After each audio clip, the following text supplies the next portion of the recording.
പക്ഷേ ഇത് ഇടയ്ക്കിങ്ങനെ ചില പ്രസ്താവനകൾ നമ്മുടെ വെള്ളാപ്പള്ളി നരേശൻ സാർ ഇങ്ങനെ പറയുന്നുണ്ട്. ആദ്യം നായാടി മുതൽ നമ്പൂതിരി വരെ, ഇപ്പം മാറി, കേരളത്തിൻ്റെ അവസ്ഥ മാറി, നായാടി മുതൽ നസ്രാണി വരെ എന്നാക്കി.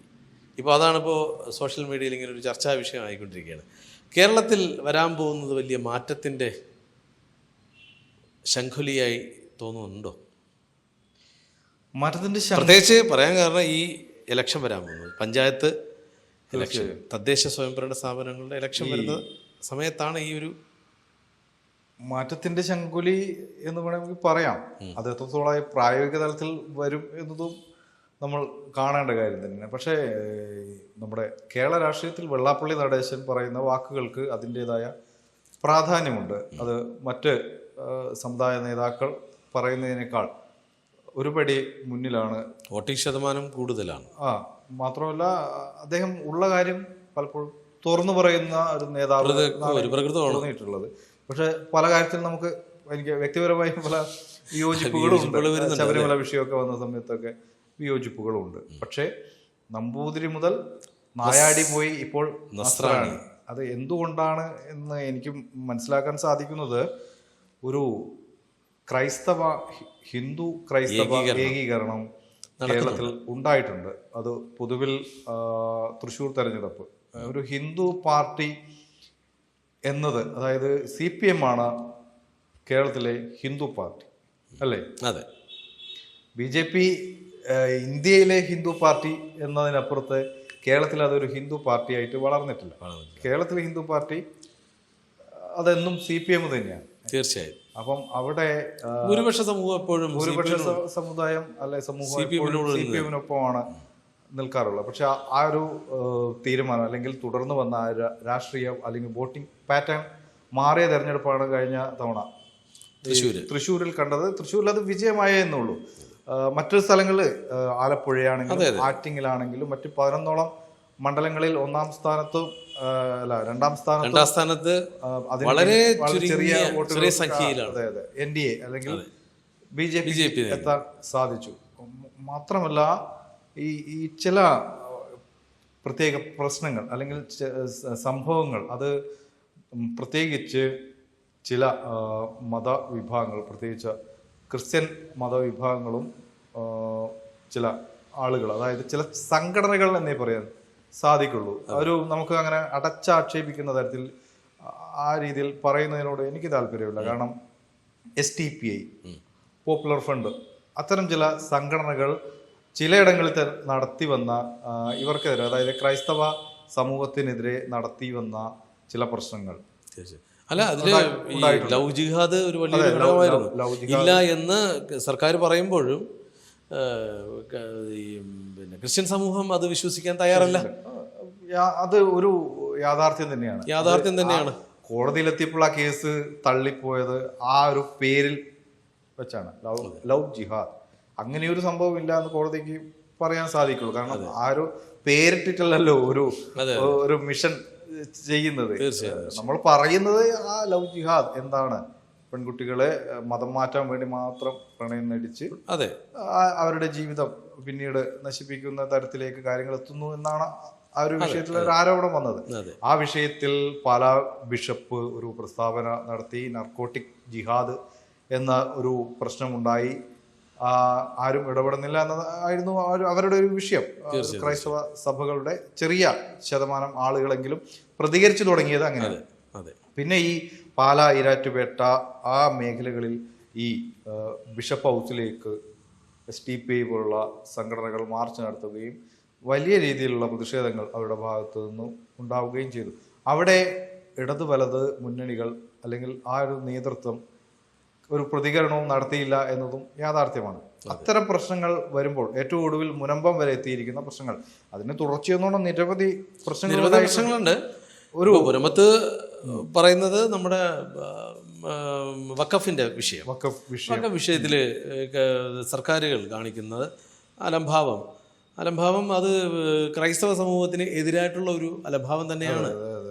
പലരുടെയും വീടുകൾ നഷ്ടപ്പെട്ടു. ഈ ലവ് ജിഹാദിൽ തുടങ്ങി എന്നേ ഉള്ളൂ. അതെ. അതിനുശേഷം എൻ്റെ ഓർമ്മ ശരിയാണെങ്കിൽ ഇപ്പോൾ കഴിഞ്ഞ ക്രിസ്മസ് കാലത്ത് വലിയ വിവാദങ്ങൾ BJP VHP പ്രവർത്തകർ പുൽക്കൂട് തകർത്തു, കരോൾ സംഘത്തെ ആക്രമിച്ചു എന്നതൊക്കെ പറയുന്നതിന് മുമ്പ്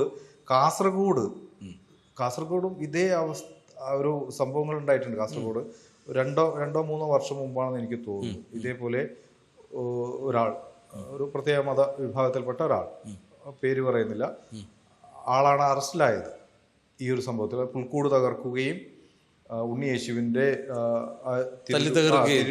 വലിച്ചെറിയൊക്കെ ചെയ്ത സംഭവങ്ങൾ ഉണ്ടായിട്ടുണ്ട്. അതിനുശേഷം ഒരു വൈദികനെ പള്ളിമുറ്റത്തേക്ക് കാറ് കയറ്റി വധിക്കാൻ ശ്രമിച്ചു എന്നുള്ള സംഭവങ്ങൾ ഉണ്ടായിട്ടുണ്ട്. അത് കോട്ടയം ആ പ്രദേശത്തെ എവിടെയാണെന്നാണ് എൻ്റെ ഓർമ്മ. അപ്പോൾ ലവ് ജിഹാദ് തുടങ്ങി ഇപ്പോൾ വഖഫിലേക്ക് എത്തി നിൽക്കുന്ന ക്രൈസ്തവ സമൂഹം നേരിടുന്ന നിരവധി പ്രശ്നങ്ങളുണ്ട്. ആ പ്രശ്നങ്ങളിലൊന്നും തന്നെ കൃത്യമായി ഇടപെടാൻ ഇടത് വലത് മുന്നണികൾ ശ്രമിച്ചിട്ടില്ല, അല്ലെങ്കിൽ ആരേക്കോ ഭയന്നുകൊണ്ട് അവർ ശ്രമിക്കുന്നില്ല എന്നതാണ് യാഥാർത്ഥ്യം. അവിടേക്കാണ് BJPയുടെ കടന്നുവരും. BJPയെ ഒരു ചുരുക്കം ചില ക്രൈസ്തവ വിഭാഗങ്ങളെങ്കിലും തങ്ങൾക്ക് ആശ്രയം BJP ആണെന്ന് കരുതുന്നു.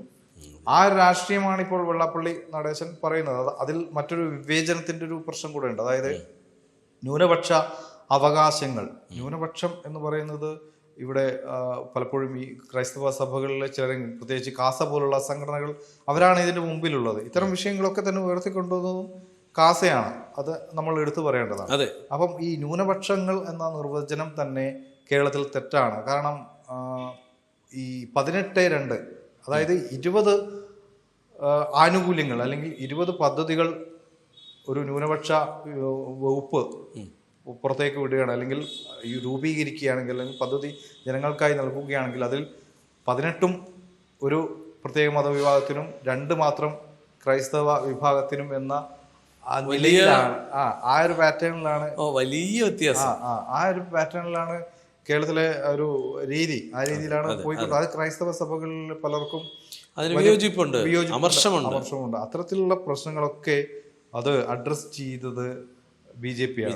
ആ BJPയുടെ രാഷ്ട്രീയം തന്നെയാണ് ഇപ്പോൾ വെള്ളാപ്പള്ളി നടേശനും പറയുന്നത്. പലതരത്തിലുള്ള, അദ്ദേഹം പറയുന്നത് പലതരത്തിലുള്ള പല മേഖലകളിലുള്ള ഇത്തരത്തിലുള്ള വിവേചനം തന്നെയാണ്. അതിൽ വിദ്യാഭ്യാസ രംഗത്തും ആരോഗ്യ രംഗത്തും ഒക്കെ തന്നെ ആ ഒരു വിവേചനമുണ്ട്. അതായത് അദ്ദേഹത്തിന്റെ വാക്കുകൾ എടുത്തു പറയുകയാണെങ്കിൽ അത് ഒരു മതവിഭാഗത്തെ നമ്മൾ കുറ്റം പറയുകയോ അവരെ ആക്ഷേപിക്കുകയോ ഒന്നുമല്ല. ഇതൊക്കെ സത്യം പറഞ്ഞാൽ ആ മതവിഭാഗത്തിന് പോലും അത് ബാധിക്കുന്ന രീതിയിലാണ് ഇപ്പോൾ കാര്യങ്ങൾ പോകുന്നത്. ശരിയല്ലേ?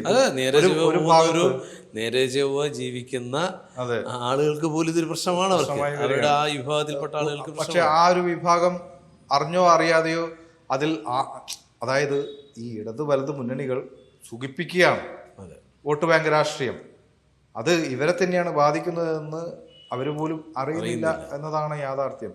അപ്പോൾ ഇനി ഈ വരുന്ന രാഷ്ട്രീയം, കേരളത്തിലെ രാഷ്ട്രീയം മാറിക്കൊണ്ടിരിക്കുകയാണ്. അടുത്ത് വരാൻ പോകുന്ന നമ്മൾ നേരത്തെ പറഞ്ഞതുപോലെ പഞ്ചായത്ത്, തദ്ദേശ സ്വയംഭരണ സ്ഥാപനങ്ങളുടെ ലക്ഷ്യം വരുന്ന അതിനു മുമ്പുള്ള ഈയൊരു നിലപാട്, വെള്ളാപ്പള്ളിയുടെ ഈ ഒരു നിലപാട്, അത് ഒന്ന് ചിന്തിക്കേണ്ടത് തന്നെയാണല്ലേ? കൃത്യമായി പറഞ്ഞാൽ അത് BJPക്ക് ഈ വെള്ളാപ്പള്ളി എന്ന് പറയുന്നു അതൊരു BJP ലൈൻ, അല്ലെങ്കിൽ ഹിന്ദുത്വ രാഷ്ട്രീയത്തിന് ശക്തി പകരുന്ന രീതിയിൽ തന്നെയായിരിക്കും. കഴിഞ്ഞ ദിവസം ശിവഗിരിയിൽ മുഖ്യമന്ത്രി പ്രസംഗിച്ച് പോയ വേദിയിൽ അദ്ദേഹം മാത്രമാണ് സനാതനധർമ്മമാണ് അതിനൊരു മറുപടി പറഞ്ഞ അദ്ദേഹം. പക്ഷെ ആ സമയത്ത് CM ആ വേദിയിൽ ഇല്ലായിരുന്നു. പക്ഷെ അവിടുത്തെ സന്യാസി സമൂഹം പോലും അതിനെ എതിർത്തൊരു മറുപടി പറഞ്ഞില്ല എന്നുള്ളൊരു ഖേദകരമായ ഒരു കാര്യമാണ്. അതേസമയം വെള്ളാപ്പള്ളി നടേശൻ സാർ അത് കൃത്യമായി അവിടെ അദ്ദേഹത്തിന്റെ പറയാനുള്ള അവസരം, ഞാൻ തുടക്കത്തിൽ പറഞ്ഞു, അദ്ദേഹത്തിന്റെ ചില കാര്യങ്ങളിൽ ചില സമയത്തെ അഭിപ്രായങ്ങളോട് നമുക്ക് ഒരു പിന്തുണ കൊടുക്കാൻ തോന്നാറുണ്ട്. ചില സമയത്ത് ഈ രീതിയിൽ ഒരു വിയോജനം അല്ലെങ്കിൽ വിയോജിപ്പും തോന്നാറുണ്ട്. പക്ഷെ ഇത് കൃത്യമായി അദ്ദേഹം തന്നെയാണ് ഈ നമ്പൂരി മുതൽ നായാടി വരെ, നായാടി മുതൽ നമ്പൂതിരി വരെ, ക്ഷമിക്കണം, നായാടി മുതൽ നമ്പൂതിരി എന്ന എങ്ങനെയായാലും കുഴപ്പമൊന്നുമില്ല.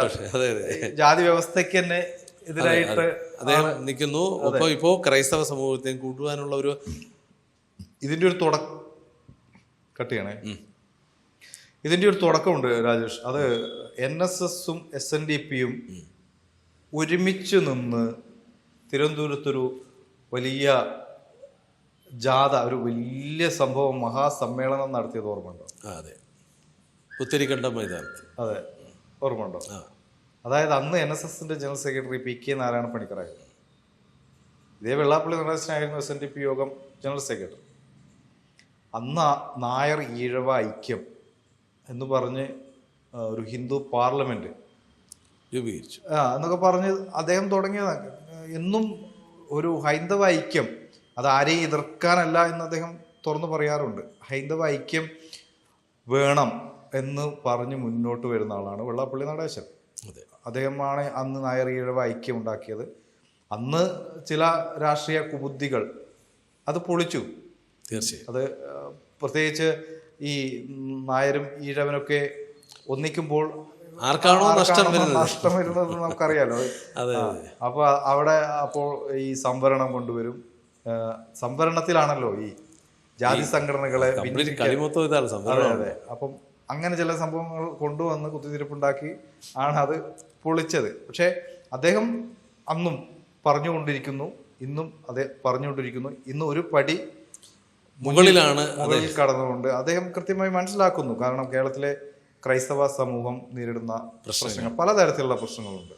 എത്രയൊക്കെ നമ്മൾ ഇല്ല എന്ന് പറഞ്ഞാൽ നർക്കോട്ടിക് ജിഹാദ്, ഇതൊക്കെ നമ്മൾ ചില കാര്യങ്ങൾ നമ്മൾ സൂക്ഷ്മമായി പരിശോധിച്ചാൽ, പച്ച വെളിച്ചം, അതെ, സൂക്ഷ്മമായി പരിശോധിച്ചാൽ, ചില കാര്യങ്ങൾ സൂക്ഷ്മമായി പരിശോധിച്ചാൽ ഞാനും താങ്കളൊക്കെ നമ്മൾ പറയുമ്പോൾ നമ്മൾ വർഗീയവാദികളായി മാറും. തീർച്ചയായും. പക്ഷേ ഈ പറഞ്ഞ്, അതായത് ഒരു ബിഷപ്പിനെ പോലുള്ള ഒരാൾ പറഞ്ഞത് അത് എന്താണെന്ന് പോലും അന്വേഷിക്കാൻ ഇവിടെ ആളുണ്ടായിരുന്നില്ല എന്നതാണ് യാഥാർത്ഥ്യം. എന്തായാലും വെള്ളാപ്പള്ളിയുടെ ഈ ഒരു പ്രസ്താവന എന്തായാലും വരുന്ന ഇലക്ഷനിൽ പ്രതിഫലിക്കും.